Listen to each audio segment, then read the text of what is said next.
নমস্কাৰ বন্ধু-বান্ধৱীসকল, পুনৰবাৰ আন এটা ভিডিঅ'লৈ আপোনাক সকলোকে স্বাগতম জনালোঁ। আজি আমি কথা পাতিম BSF ৰিকুৱাৰমেণ্টৰ বিষয়ে, যিটো 2022ত 602 গ্ৰুপ বি আৰু চি পোষ্টৰ বাবে এইটো ৰিকুৱাৰমেণ্ট দিয়া হৈছে। আৰু এই ৰিকুৱাৰমেণ্টটো কেতিয়াৰ পৰা ষ্টাৰ্ট হ'ব আৰু কি পোষ্ট আছে তাৰ বিষয়ে আমি আজি কথা পাতিম। প্ৰথমতে আমি কথা পাতিম BSF SMT ৱৰ্কশ্বপ ৰিকুৱাৰমেণ্ট 2022 কিমানটা পোষ্ট আছে আৰু ইয়াৰ লাষ্ট ডেট কিমান। BSFৰ ৱৰ্কশ্বপ ৰিকুৱাৰমেণ্ট যিটো হয়, ইয়াৰ 110টা পোষ্ট আছে আৰু এই 110টা পোষ্টৰ SI group B SI vehicle mechanic, SI auto electrician, SI store keeper আৰু গ্ৰুপ চিৰ post constable OTRP male, constable OTRP female, constable SKT male, constable fitter male, constable fitter female, constable carpenter male, constable auto electric male, constable auto electric female, constable vehicle, constable VMH male, constable মিক female, constable BSTS male, constable BSTS female, constable welder male, constable welder female, constable painter male, constable UP হোলষ্টাৰ মেল, constable turner মেল। ইয়াৰ post আছে 110টা। Application start হৈছে 13 জুনৰ পৰা এইটো application start হৈ গৈছে আৰু এপ্লিকেশ্যনৰ last date আছে 12 জুলাই 2022। এইটো কেটেগৰী হ'ব চেণ্ট্ৰেল গভৰ্ণমেণ্ট জবৰ কেটেগৰী, চেণ্ট্ৰেলৰ এইটো জব লোকেশ্যন হ'ব অল অভাৰ ইণ্ডিয়া আৰু অফিচিয়েল চাইট ইয়াত দিয়া আছে। আপোনালোকৰ তলত ডেছক্ৰিপশ্যনত দি থৈ দিম, আপোনালোকে চেক কৰিব পাৰিব। আহক আমি কেইটা পোষ্ট কোনটো বিভাগত আছে সেইটো চাই লওঁ। SI ভেহিকল মেকানিক যিটো পোষ্ট আছে তাৰ ভেকেঞ্চি আছে 12টা, SI অটো ইলেক্ট্ৰিচিয়ানৰ 4টা, SI ষ্ট'ৰ কিপাৰৰ 6টা।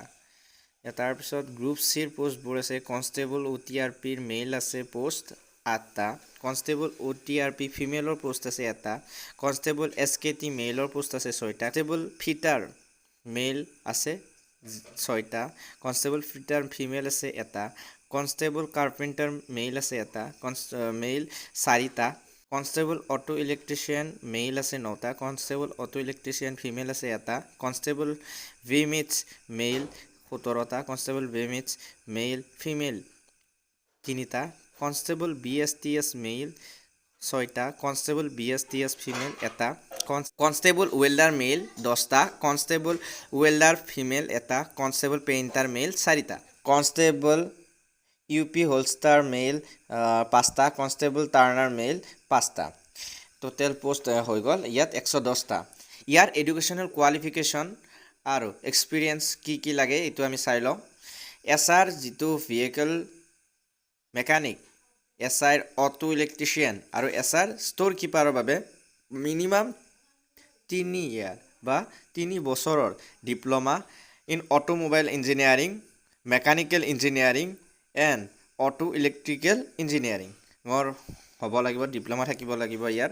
লগতে গ্ৰুপ চিৰ পোষ্টৰ বাবে 10 পাছ হ'ব লাগিব, ITI certificate in respective trade and 3 years work experience in respective ট্ৰেডৰ এখন ITI চাৰ্টিফিকেট থাকিব লাগিব আৰু ইয়াৰ 3 বছৰ ৱৰ্ক এক্সপিৰিয়েঞ্চ থাকিব লাগে, তেতিয়াই আপোনালোকে এই পোষ্টকেইটাত এপ্লাই কৰিব পাৰিব। ইয়াৰ পিছত আমি ইয়াৰ এজ লিমিটটো চাওঁ।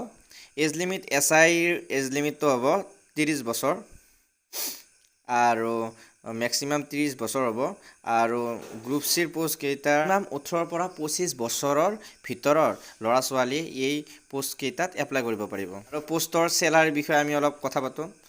SR যিটো চেলাৰী হ'ব, ইয়াৰ মেট্ৰিক্স লেভেল হ'ব 6 আৰু ইয়াৰ চেলাৰী 35,400ৰ পৰা 1,12,400 টকালৈ মেক্সিমাম স্কেল হ'ব। আৰু গ্ৰুপ চিৰ পোষ্টৰ চেলাৰীটো হ'ব মেট্ৰিক্স লেভেল 3 লগাই 740 টকাৰ পৰা 59,100 টকালৈ। ইয়াৰ নটিফিকেশ্যন বা এপ্লিকেশ্যন ফৰ্ম আপোনালোকে তলত দিয়া ডেছক্ৰিপশ্যনৰ লিংকৰ পৰা আপোনালোকে চাই ল'ব পাৰিব। আজিৰ ভিডিঅ'টো এইখিনিয়ে। ভিডিঅ'টো ভাল পালে আপোনালোকে please like, share and subscribe কৰিব। Thank U.